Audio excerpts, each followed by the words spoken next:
जी बिस्मिल्लाहिर्रहमानिर्रहीम। आप देख रहे हैं मेरा प्रोग्राम। मैं हूं मियां ज़हूर। आज लोधरा के एक नौजवान के पास हम पहुंचे हैं। लोधरा के नौजवान ने वो कारनामा सर अंजाम दिया है जिसकी अमेरिका में भी धूम मची हुई है। पूरी दुनिया में इस वक्त एक पसमानदा इलाका है लोधरा का, बस्ती रेलवे स्टेशन अड्डा शहनाल। वहाँ का ये नौजवान है मोहम्मद वसीम। उसके जो कारनामे हैं आज हम आपको वो दिखाएंगे। उसने क्या क्या बनाया है और किस तरह बग़ैर किसी चीज़ के एक टार्च जो है वो हाथ में अगर लेंगे तो इंसानी दर्जा हरारत से वो किस तरह रोशन होती है। जिस तरह आजकल एनर्जी का जो बहरान है, लाइट का जो बहरान है, लोड शेडिंग हो रही है। रात को किसी वक्त भी आपको अगर लाइट की ज़रूरत पड़ जाए तो बग़ैर चार्ज किए आपके पास वो लाइट पड़ी हो जो आप अपने हाथों में लेंगे तो वो रोशन हो जाएगी।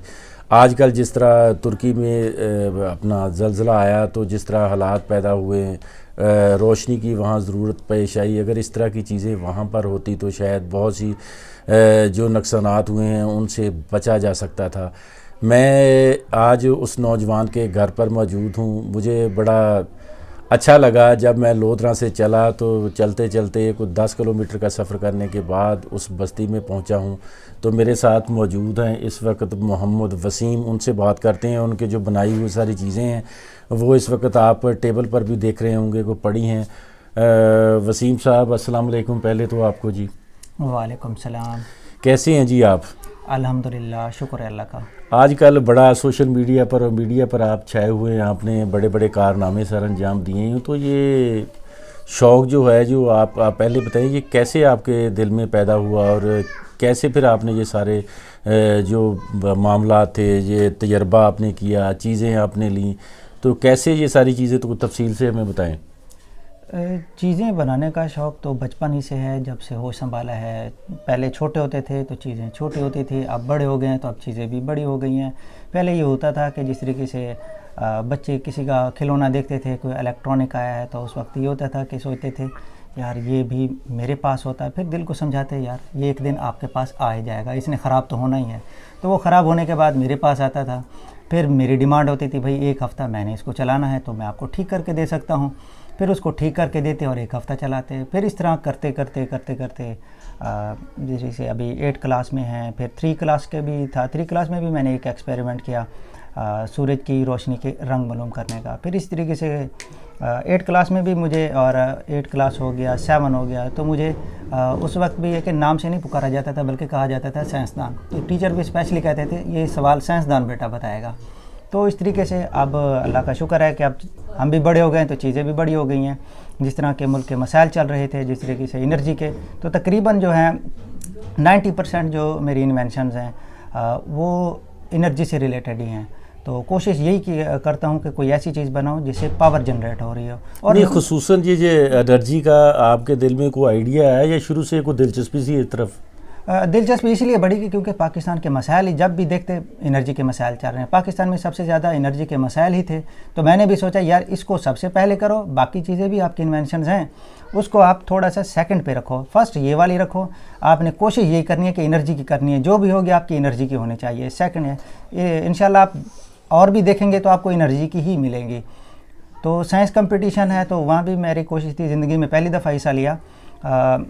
ये था हैकार्डे साइंस कंपटीशन, और वो साइंस कंपटीशन भी पावर जनरेशन से रिलेटेड था। इसको अंग्रेज़ी में कहते हैं पावर हार्वेस्टिंग। तो वो कंपटीशन था, उसी में ही मुझे जब पहली दफ़ा ज़िंदगी में मैंने भी साइंस में कंपटीशन में हिस्सा लिया, मुझे ना ही कोई एक्सपीरियंस था। तो वहाँ पर जाकर है ना मुझे जाते ही जब $1000 मिले तो खुशी उस वक्त बहुत ही ज़्यादा थी कि भाई बचपन से चीज़ें बना रहे हैं, कभी आज तक उसका कोई रिवार्ड नहीं मिला है। चलो ये बहुत बड़ी खुशी की बात है कि ज़िंदगी में पहली दफ़ा कोई रिवार्ड तो मिला। तो फिर सोचा कि भाई मैंने तो हासिल कर लिया, पता नहीं कोई बंदा यकीन करे ना करे, पता नहीं क्या हो सकता है। तो इसीलिए फिर इसको एक प्लेटफॉर्म है इंडिगोगो, तो वहाँ पर इसको प्रेजेंट किया। उसके बाद वो देते हैं एरो इलेक्ट्रॉनिक सर्टिफिकेट, भाई आपकी प्रोडक्ट को चेक किया जाएगा आया कि ये मार्केट के काबिल है या नहीं है, और इलेक्ट्रॉनिकली चेक किया जाएगा इसके अंदर कौन से इंस्ट्रूमेंट लगे हुए हैं, आया कि ये इतनी पावर जनरेट कर पाएंगे, लोगों को फ़ायदा दे भी पाएंगे या नहीं। तो जब ये वाला सर्टिफिकेट मिला तो उस वक्त भी बहुत ज़्यादा खुशी हुई। मतलब ये सारी चीज़ें सर्टिफाइड हैं आपके पास, जो जितने भी आपने तजर्बात किए ये सारी चीज़ें कारआमद हैं इस वक्त? जी अल्हम्दुलिल्लाह, शुक्र अल्लाह का। और मेरी कोशिश यही होगी, चाहे ये टॉर्च हो गया, चाहे अदर प्रोजेक्ट्स हैं, और इंशाल्लाह मेरी कोशिश यही होगी कि मैं लोगों को इसका फ़ायदा पहुंचाने की पूरी कोशिश करूंगा जहां तक पॉसिबल हो और सके। वालिदैन की, बहन भाइयों की आपकी कितनी रहनुमाई आपके साथ रही है सारे मामले में? बिल्कुल, सबसे बड़ी चीज़ होती है वो दुआ होती है। जैसे कहा जाता है कि ऐ शान करीमी मुझे मायूस न कर, तकदीर बदलती है दुआओं के असर से। तो वालिदैन की, बहन भाइयों की, सबकी दुआएं थी, फिर मेरी मेहनत थी, तो अल्लाह ताला ने मुझे इस मकाम पर पहुंचाया। जब $1000 मिला आपको तो आपने सबसे पहले ये खबर किसको सुनाई? ये सबसे पहले मैंने अपनी अम्मी जान को सुनाई, फिर घर वालों को बताया फ़ोन करके, भाई मुझे इतना इनाम मिला है। वो गैर यकीनी सूरत हाल थी, भाई ये किस तरीके से हो गया, क्योंकि मैंने बताया तो नहीं था मैंने किसी साइंस कंपटीशन में हिस्सा लिया। क्योंकि उस वक्त क्योंकि पेमेंट का जो तरीकाकार था वो भी डिफरेंट था, क्योंकि पाकिस्तान में जो पेमेंट है ना, पेपाल में आ नहीं सकती है, पेपाल को वो प्रेफर करते हैं। तो जैसे ही पेमेंट आई, फिर मैंने बताया जी मुझे इतने पैसे अब मिल चुके हैं। तो जब मिले तो फिर मैंने घर वालों को इधर बताया कि भाई यहाँ पर है ना, आप अल्लाह के नाम पर यहाँ पर 2 देगे यहाँ पे करें। मैं क्योंकि लाहौर में था वहाँ पर, तो लाहौर में मैंने कहा कि यहाँ पर 1 देग मैं करता हूँ। जी, इतना कठिन जो सफ़र आपने तय किया है, कितनी मुश्किलात आपकी ज़िंदगी में आई, कैसे आपने ये सारा सर्वाइव किया? मुश्किलात तो हर काम में आती हैं। अगर आप कोई आपकी जितनी बड़ी मंजिल होगी, मुश्किलात भी उतनी बड़ी होंगी। तो फिर मुश्किलात तो बिल्कुल ज़रूर आई हैं, लेकिन कोशिश यही करनी चाहिए कि बंदा अपनी सक्सेस को बताए। लेकिन थोड़ा बहुत मैं बता देता हूँ कि ये देख लें कि 10,000 अगर सैलरी हो, और 10,000 सैलरी में आप इस तरह के इन्वेंशंस कर रहे हो और अपने अखराजात भी कर रहे हो और घर में भी दे रहे हो, तो फिर आप बंदा खुद अंदाज़ा लगा ले कि किस तरीके से ये चीज़ें बनी होंगी। ये सारा जब ये तालीम का आपका सिलसिला चल रहा था तो मुझे ये भी पता चला कि मीलों आप पैदल सफ़र करके भी जाते थे, तो ये सारी जुस्तजू आपके अंदर थी, सारी ये जज्बा था जो आपको लिए फिरता रहा? जी बिल्कुल ऐसे ही है कि पता तो था कि भाई अगर कोई मुश्किल आ भी जाए तो सोचते थे यार खैर है, कोई बात नहीं है, अगर इससे बड़ी मुश्किल भी आएगी उसको भी अचीव करूँगा। क्योंकि साइंस में इस तरह का होता है कि भाई बंदा कामयाब वही होता है जिसको आदत पड़ी हुई हो कि नाकाम होने की। भाई अगर मैं नाकाम हो गया हूँ कोई मसला नहीं, मैं फिर कोशिश करूँगा, फिर कामयाब हो जाऊँगा, फिर नाकाम हो गया हूँ तो फिर मैं कोशिश करूँगा तो कामयाब हो जाऊँगा। तो ये बड़ी की चीज़ होती है कि भाई अगर आप नाकाम हो रहे हैं आपने मायूस नहीं होना, बल्कि यही आपका फर्स्ट स्टेप होता है कामयाबी का। और आपको मज़ा भी उस वक्त आता है जब आप नाकामियों से गुजर के जाते हैं। अगर एकदम कामयाब हो जाएं तो आपको फिर वो वाली खुशी महसूस नहीं होती। तो ये बचपन ही से थी, तो इस तरीके से कोई भी मुश्किलात आती थी, कभी ये नहीं सोचा कि भाई साइंस के मामले में कभी नहीं सोचा कि भाई मैं नाकाम होऊंगा, क्योंकि जब भी ये सोचा है कि ठीक है मुश्किल ज़रूर आती है। और जितने भी प्रोजेक्ट बनाए कभी अल्हम्दुलिल्लाह, क्योंकि एंड पे उसके नाकामी नहीं हुई है, क्योंकि पता था कि यहाँ भी मुश्किल आएगी, यहाँ भी आएगी, लेकिन यह कि कामयाबी इसमें है। ये अब मैं जब यहाँ आया हूँ, इंटर हुआ हूँ आपके इलाके में, तो बड़ा पसमानदा सा ये इलाका है। यहाँ एजुकेशन की कौन कौन सी सहूलियात यहाँ मुयसर हैं आप लोगों को, बच्चों बाकी को, आपके दोस्त जो हैं उनको? एजुकेशन की सहूलियात काफ़ी कम है। अगर यहाँ देखा जाए तो हमारे पास यहाँ से तकरीबन कोई 2-2.5 किलोमीटर ही होगा दूर एक गवर्नमेंट हाई स्कूल है, और नज़दीक में एक है प्राइमरी स्कूल ही है, बस यहाँ तक ही है। तो मेरी तालीम भी इसी तरीके से ही रही है कि क्योंकि यही गवर्नमेंट का एक ही स्कूल होता था, तो वहाँ पर ही पढ़े हैं। तो इस तरह समझ लें कि उस वक्त कोई साइंस टीचर भी नहीं होता था, तो इस तरीके से पढ़े हैं। बाकी यह है कि तालीम का मेन जो है ना वो आपके अमल से ताल्लुक़ है। वो कहते हैं ना कि अमल से ज़िंदगी बनती है, जन्नत भी जहन्नम भी। तो साइंस के मामले में भी इसी तरीके से है कि अगर आप कोई प्रैक्टिकली आप करेंगे तो आप कामयाब होंगे। अगर आपके पास सिर्फ डिग्रियां हैं तो फिर आपकी डिग्री ही रह जाएंगी, फिर आप जॉब्स ही ढूंढ रहे होंगे भी हमें कोई फ़लाँ जॉब मिल जाए। अच्छा, सर्टिफिकेट कौन कौन से आपने अपने नाम किए हैं, पाकिस्तान से या दुनिया भर से?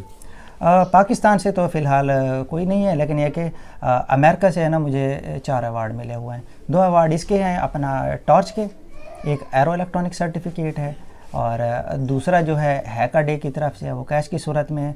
और एरो इलेक्ट्रॉनिक का थोड़ा सा मैं बताता चलूँ, लेकिन ये कि उसमें मायूसी हल्की सी, मतलब मायूसी नहीं हुई, मतलब थोड़ी सी नाकामी हो गई। मायूस नहीं होना चाहिए।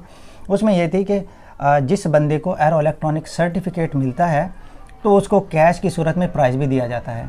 तो मुझे सर्टिफिकेट मिल गया था, मेरे लिए ये भी खुशी की बात थी। लेकिन यह है कि जिसको मिलता है तो उसको अब का तकरीबन कोई 1 करोड़ इनाम भी मिलता है।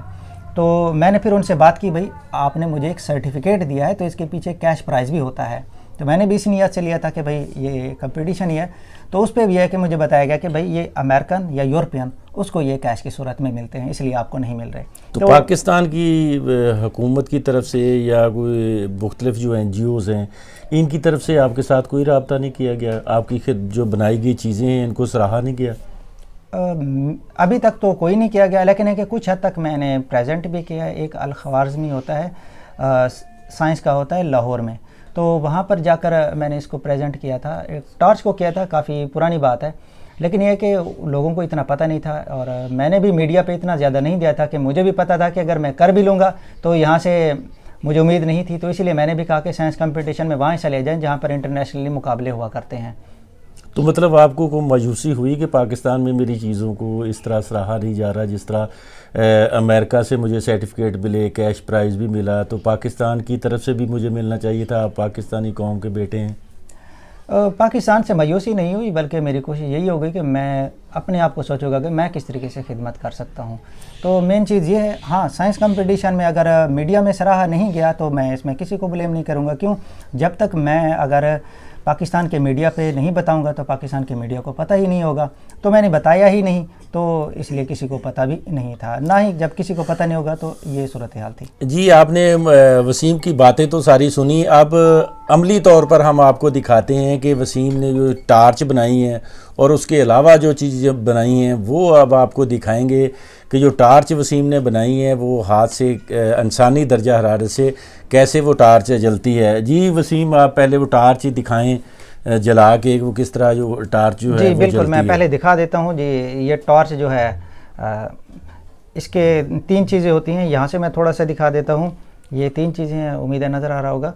अच्छा, तो क्या है इसमें 3 चीज़ें हैं। एक तो ये कि ये इसका मॉड्यूल है, यहाँ से 350 रुपये का एक मिलता है, ठीक है। ये पाकिस्तान से ये लिया गया है, ठीक है। आप मार्केट से अगर गूगल करेंगे ना, लिखेंगे पेल्टियर प्राइस इन पाकिस्तान, तो 10 या 12 तकरीबन आपको स्टोर मिल जाएंगे, ठीक है। उसके बाद ये इसका सर्किट है जो इसके वोल्ट को बढ़ा देता है। तो सेकंड इसकी LED है। तो टोटल इसके पार्ट टोटली कितने? 3 हो गए। तो ये है, अगर आप ये जलाना चाहें तो ये भी जल जाएगा। ये आपने इधर हाथ रखना और इधर रखने, आप भी उनको जला के देगा। दोनों हाथों पे, एक इस तरह और एक इस तरह करेंगे, इंशाल्लाह जलेगा। दोनों हाथों से पकड़ें। अच्छा, ये देखें जी, आप अब दूसरा हाथ भी रख लें, बिल्कुल जिस तरह हाथ मुकम्मल ठीक हो गया। तो इंशाल्लाह उम्मीद है ये जलता हुआ आपको नज़र आ रहा होगा, ठीक है। ये देखें जी, अब ये मैंने हाथ में जो चीज़ ली है तो ये अब लाइट जो है वो जलना शुरू हो गई है। लाइट बंद कर दे अब। अच्छा, तो अब आप छोड़ेंगे तो ऐसा ऐसा ये डाउन होगी। छोड़ते हैं ज़रा, छोड़ें इसको। तो ये अभी इसके है ना लाइट ऐसा, चले कोई बात नहीं। अब टार्च दोबारा कर लेते हैं। पकड़ें जी, ठीक है, छोड़ दें। चलिए अब टॉर्च करेंगे ना तो टॉर्च का आ जाएगा, ठीक है। टॉर्च का भी चलिए जी। इसके अलावा अब दूसरी जो टॉर्च बनाई है वो टॉर्च आपको दिखाते हैं। अच्छा, टॉर्च सामने देखें जी। अभी आपने चलानी नहीं है, आपने इसे सामने रखना है, फोकस करना है, फिर ये चलाएंगे। अब हाथ में उसी तरीके से घुमा लें, ठीक है। ये टार्च है जी, ये जो बनाई गई है इंसानी दर्जा हरारत से ये चलती है। ये देखें जी। अच्छा, ये सामने से ये टार्च जलेगी। आपने इसको सामने रखना है, इसकी लाइट को फिर आपको मैं ये लाइट को फोकस करें मेरा कैमरामैन, तो मैं उनको दिखाऊं जो कैसे हाथ से जलते हैं। ये देखें जी, अब इसमें और कोई चीज़ नहीं चल रही, तो ये लाइट अब चल रही है। ये देखें जी।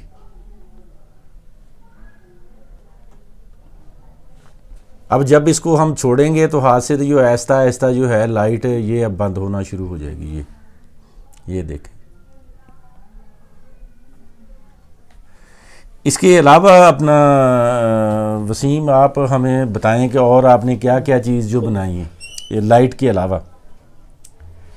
लाइट के अलावा जी बिल्कुल, अभी इसके जो ये वाला प्रोजेक्ट है। अच्छा, हाँ जी, ये चीज़ मैं देख रहा था कि ये पहले बताएं कि है क्या चीज़ ये। जी बिल्कुल बिल्कुल, इसका बेसिक काम यही है कि कहीं गंदा पानी हो, मसलन के आप समझ लें जोहड़ का हो गया, नहर का हो गया। कुछ ऐसे इलाके भी होते हैं जहाँ पर पीने का पानी होता नहीं है, तो पानी क्या है एक जगह इकट्ठा हो जाता है, तो जानवर भी वहीं से पी रहे होते हैं, बंदे भी वहीं से पी रहे होते हैं, तो उनके पास साफ़ पानी बिल्कुल। तो सिर्फ ज़्यादा पार्ट्स नहीं है इसके अंदर, एक ये चीज़ हो गई, ठीक है, एक ये वाली हो गई। तो इसका मेन फंक्शन क्या है? तो ये आपको जितना भी गंदा पानी हो, मतलब है कि जोहड़ का भी हो सकता है। तो मिसाल मैं दे देता हूँ कि जिस तरह से पाकिस्तान में एक सैलाब आया है, अभी आके चला गया है, तो उसको भी देखकर मैं काफ़ी मुतासिर हुआ कि भाई वहाँ उन बेचारों को पीने के लिए पानी भी नहीं मिल रहा था। क्यों? वो बेचारे क्या कर रहे थे, वही जो गंदा पानी था उसी को पी रहे थे, तो उनके पास कोई सिस्टम नहीं था। या ये लोग क्या कर रहे थे, यहीं से आपको मतलब मुख्तलिफ़ कंपनियों के बोतल वाटर है ना वो लेके जा रहे थे। तो वो है कि वो एक टाइम में वो भी उसने भी ख़त्म हो जाना है, तो उनके पास इस तरह का सोर्स तो नहीं था। तो ये सोर्स क्या है कि जस्ट आपने उसी पानी के अंदर आपने इसको डाल देना है और इसको ये वाला आपका इसका बटन प्रेस करेंगे तो सेकंड साइड से आपको क्या है वही बोतल वाटर वाला रिज़ल्ट आपको मिलेगा। उससे थोड़ा ज़्यादा इसलिए मिलेगा कि क्यों, वो प्लास्टिक की बोतल के अंदर होता है और प्लास्टिक की जो बोतल है उसके क्योंकि प्लास्टिक की है तो पानी के अंदर मैक्रो प्लास्टिक भी शामिल हो सकते हैं। तो ये वाला जो पानी है इसके अंदर कोई भी मैक्रो प्लास्टिक भी शामिल अच्छा, इसमें क्या क्या चीज़ आपने इस्तेमाल की है? जी जी, अच्छा, मेन चीज़ ये वाला पार्ट है इसका, ठीक है। इसके अंदर क्या है, मेम्ब्रेन टेक्नोलॉजी है। मेम्ब्रेन के क्या है, वो क्या करती है, पानी को इतना लेवल पे इसको प्योरीफाई करती है कि निकालती है कि सिर्फ पानी ही जा सकता है। इसके अंदर कोई वायरसेस हो गए, बैक्टीरिया हो गए, कोई और चीज़ इसके आगे से ये नहीं जाने देती। और इसी के अंदर एक और निज़ाम भी साथ ही शामिल है कि भाई इसके केमिकली पॉइंट ऑफ व्यू से भी पानी आपका पूरा होना चाहिए। मसलन इसके TDS पूरे होने चाहिए, मिनरल इसके पूरे होने चाहिए। तो इसके बाद जब आपको रिज़ल्ट यहाँ से मिलेगा तो आपको फ्रेश क्लियर आपको वाटर मिलेगा। और ये भी मेरा साइंस कंपटीशन पर ये लगा हुआ है, हैकाडी के ऊपर भी ये प्रोजेक्ट लगा हुआ और ये ओपन सोर्स है प्रोजेक्ट, और इसी के ऊपर जो है ना मुझे अवार्ड भी मिले हुए हैं और अवार्ड भी मैं आपको ये थोड़ी देर में दिखाता हूँ। अच्छा, मतलब आपने काफ़ी चीज़ें जो भी बनाई हैं सारी चीज़ें आपके पास ही हैं कि मतलब अवार्ड आपको सारी जो आपकी चीज़ें हैं उनको सराहा गया है हर चीज़। ये सारे अवार्ड जो आपके नाम हुए हैं ये सारे अमेरिका ही या और किसी मुल्क से भी हैं? नहीं, अमेरिका के हैं, सारे अमेरिका के हैं। जी जी। तो मतलब नौजवान हमारी जो यूथ है उसके लिए तो फिर बाहर जो ज़्यादा मौके फ़राहम होते हैं इन सारी चीज़ों को दिखाने के, करने के। अच्छा, इसके अलावा और आपने उनको आप बता रहे थे मुझे नौजवान के आपने कोई ऐसी आवाज़ बनाई है कॉल सुनते वक्त, अगर ओपन आवाज़ में कॉल सुनते हैं या फिर ड्राइव के दौरान तंग होते हैं तो फिर वो आपने क्या कौन से आला एक बनाया है कि आप वो टेलीफोन ऐसे सुन सकते हैं? जी बिल्कुल, क्योंकि स्मार्ट वॉचेस तो आजकल आई हुई हैं। तो स्मार्ट वॉचेस के अंदर क्या होता है, जब आपने स्मार्ट वॉच पहनी हो तो क्या हो जाएगा, तो अगर आपको कॉल आ गई है तो क्या करेंगे, इस तरीके से आवाज़ आप उसकी ओपन करेंगे तो आपकी प्राइवेसी आउट हो जाएगी। तो आप इस तरह सुन रहे होगे तो 4 बंदे और भी सुन रहे होंगे, हो सकता है आपकी कॉल आपने पर्सनली सुननी हो, किसी और ने ना सुननी हो, तो उसके लिए या फिर आपको अपने अगर वॉल्यूम लो किया है तो आप इस तरीके से करके सुनेंगे। अगर इस तरीके से सुनेंगे तो आपको बहुत ही बुरा लगेगा, वो कहेगा यार ये किस तरीके से बात सुन रहा है और बड़ा अजीब सा लगता है। तो मैंने जो वॉच बनाई है उसके अंदर जो सिस्टम है वो क्या है, आपने वॉच पहननी है। वॉच के बाद क्या है, तो आपने ये कोई भी फिंगर हो सकती है, ज़रूरी नहीं, लेकिन ये कि ये ज़रा उंगली अच्छी लगती है तो आपने क्या करना है, इस तरीके से आपने उंगली कान पे रखनी है। तो जब आप उंगली कान पे रखेंगे तो आपको जो कॉलर की जो आवाज़ है वो क्या आपको अपनी उंगली से सुनाई देगी, आपकी प्राइवेसी भी आउट नहीं होगी और इतना अजीब भी नहीं लगेगा। और आप इस तरीके से समझ लें, बचपन में हम जब खेलते होते हैं, बचपन में जब इस तरीके से करते हैं, हम एक एक्शन भी करते होते हैं कि इस तरह कहते हैं जी अस्सलाम वालेकुम कैसे हो, या इस तरीके से हम करते हैं। बचपन में भी हमारा है कि इस तरीके से रहा है, तो वो समझे एक रियल टाइम में इस तरह का काम हो चुका है। तो आप क्या करेंगे, आप क्या है रियल टाइम में आप करेंगे, आपको आवाज़ भी आ रही होगी। बचपन में हम करते रहते हैं, किस तरीके से कहते हैं हेलो अस्सलाम वालेकुम कैसे हो, हम एक बचपन में बच्चे करते रहते हैं ना, तो उनका एक तरीकाकार होता है। अब क्या है, ये हकीकी शक्ल अख्तियार कर चुका है। जी, एनर्जी पर ये सारी चीज़ें बनाने वाला नौजवान जो मोहम्मद वसीम सऊ है, इसके जो वालिद साहब हैं, जिस तरह उन्होंने इन माशी बुरे हालात में जिस तरह अपने बच्चे का साथ दिया, तो बात करते हैं वसीम के वालिद मोहम्मद सलीम सऊ साहब के साथ। जी सलीम साहब, कैसा लगा इन हालात में आपने जिस तरह के आपके घरेलू हालात हैं, मुझे तो देखकर ये हैरानगी भी हो रही है, सारी चीज़ें आपने कैसे फिर ये सारा अफोर्ड किया? बिस्मिल्लाहिर्रहमानिर्रहीम। मैं आपका तहे दिल से शुक्रगुजार हूँ कि आप हमारे गरीब घर आप पहुँचे हैं। जिस हालत से आपसे पहुँचे मैं आपका बहुत मशकूर हूँ। मसला ये है कि मेरा एक बच्चा है छोटा वसीम, इसने जो काम किया है, बिल्कुल स्कूल जाता था, ये पैदल जाता 3 किलोमीटर गवर्नमेंट हाई स्कूल सालसदर, रोज़ाना पैदल जाना आना भी। हमारे पास इतने मसाइल नहीं थे, मेरा वालिद फौत हो गया था, इसलिए हमारे पास मसाइल नहीं थे। इसने जनाब जैसा किया, स्कूल जाता रहा, जो छोटे मोटे काम पहले भी करता था। हम इसको कहते थे तू बड़ा साइंसदान आ गया, तू क्या बनेगा, और पागल तो आपने पढ़ाई में भी ज़्यादातर दिलचस्पी कर। ये कहते नहीं अब्बू ये काम मुझे करने दो, तुझे क्या। अच्छा, फिर ये अल्हम्दुलिल्लाह पढ़ता पढ़ता बहुत आगे निकल गया। लाहौर जाकर इसने जॉब भी की और ये काम भी शुरू किया। जब इस उधर आया इसने कहा अबू जी मैंने ये चीज़ बनाई है, अंधेरा है क्या, ये पकड़ो। मैंने पकड़ी, इसकी लाइट जली, मैं बहुत खुश हुआ। तब इसने कहा अबू मुझे जो इनाम मिला था आपको इसलिए कहा था अल्लाह के नाम पर खैरात करो। मैंने वही की, मैं कहा अच्छा इसलिए की थी। मैंने कहा शायद आपके पास कोई तनख्वाह बढ़ी है या कोई। इसने कहा तनख्वाह नहीं, ये इनाम मिल रहा है, इनाम की खुशी से अल्लाह के नाम पर खैरात करो। मैंने खैरात की, तब मुझे बहुत खुशी से मैं कहता हूँ कि मेरा बच्चा मुल्क और कौम के लिए फ़ख्र पैदा हो। जी, आपने बातें सुनी, बहुत मज़ा आया मुझे तो सारी चीज़ें देख कर, लेकिन अफसोस ये हुआ कि हमारी जो पाकिस्तान में हमारे नौजवानों का जो टैलेंट है उसको सही मानों में सराहा नहीं जाता, ना ही उनको कोई प्लेटफार्म ऐसा मुहैया किया जाता है कि जितनी उसकी कारकर्दगी है वो उसका लोहा मनवा सकें। और इसी वजह से हमारे बहुत से जो पाकिस्तानी नौजवान हैं, यूथ है हमारी, वो मायूसी का भी शिकार हो जाती है। एक पसमानदा इलाके में बैठकर मोहम्मद वसीम जो 3 किलोमीटर पैदल सफ़र करके स्कूल जाता था, उसने अपनी एजुकेशन के साथ साथ बिल्कुल ऐसे समझ लें कि ऐसे हालात में उसने ये सारी चीज़ें बनाई हैं कि 10,000 रुपये जिस तरह मंथली है इनकम इनकी, और 10,000 में उसके अपने घर के भी अखराजात पूरे करने, अपने भाइयों के भी, अपने भी। तो और इन हालात में इस तरह की चीज़ें अगर बना सकता है तो हमारी हुकूमती अदारों को तो चाहिए कि इनकी जो जितनी बनाई गई चीज़ें हैं उनसे इस्तिफ़ादा हासिल किया जाए, इनको बुलाया जाए, बिठाया जाए, इनके साथ कोई मामलात किए जाएं। अगर जो जो चीज़ें इनको रिक्वायर्ड हैं वो मज़ीद इसको बड़ा करके बना सकता है जो हमारे मुल्क के काम आ सकता है। तो ये हमारी जो आज प्रोग्राम करने का मकसद ये था कि मोहम्मद वसीम जो है, जो नौजवान एक पसमानदा इलाके में, तो उसकी आवाज़ हम उठाएं। उन इक़्तिदार में बैठे, ईवानों में बैठे हमारे जो बड़े बड़े ब्यूरोक्रेट्स हैं जो अपनी औलादों के लिए तो बहुत कुछ करते हैं, लेकिन गरीब अगर बच्चा कोई इस तरह का टैलेंट लेकर सामने आता है तो उसकी रहनुमाई नहीं की जाती। उनका वो जो सारा पाकिस्तान से जिस तरह मोहब्बत करते हैं कि जिस तरह एनर्जी क्राइसिस हैं, इनसे निकालने के लिए अगर हमारा नौजवान कुछ करता है तो उसकी ना तो रहनुमाई की जाती है, ना ही सराहा जाता है। जिस तरह अमेरिका से उसको सर्टिफिकेट मिले, $1,000 उसको जो इनाम मिला, तो बच्चा किस तरह खुश होकर उस मुल्क की तारीफ़ कर रहा है।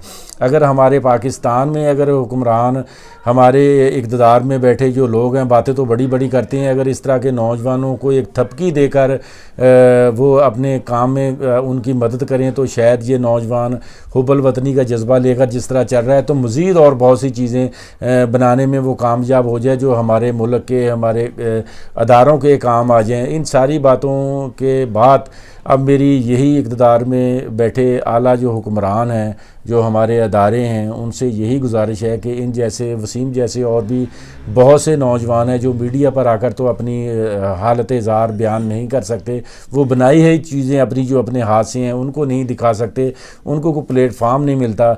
हमने तो कोशिश की है कि मोहम्मद वसीम की बनाई हुई हर चीज़ आपको दिखाएं। अब आपका फ़र्ज़ बनता है कि आप भी मोहम्मद वसीम से रब्ता करें लोधरा में आकर, और इसकी जो खिदमात हैं उनको आप बुरे कार लाते हुए पाकिस्तान के जो एनर्जी क्राइसिस हैं उनको भी हल करने में बहुत सी चीज़ें मावन ये साबित हो सकती हैं। वसीम की इन्हीं बातों के साथ अब मैं आपसे इजाज़त चाहता हूँ। इंशाअल्लाह नेक्स्ट अगली मुलाकात में हम आपको और भी बहुत सी चीज़ें मोहम्मद वसीम के हाथों से बनाई हुई दिखाएंगी जो आप देख कर हैरान रह जाएंगे। मोहम्मद वसीम के जो जज्बे को है मैं आज सलाम पेश करता हूँ, इसके वालिद साहब की और इसके भाइयों की, इसके दोस्तों की, जितनी वसीम के साथ मावनत रही है उन तमाम को मैं सुनकर आज बड़ा खुश हुआ हूँ।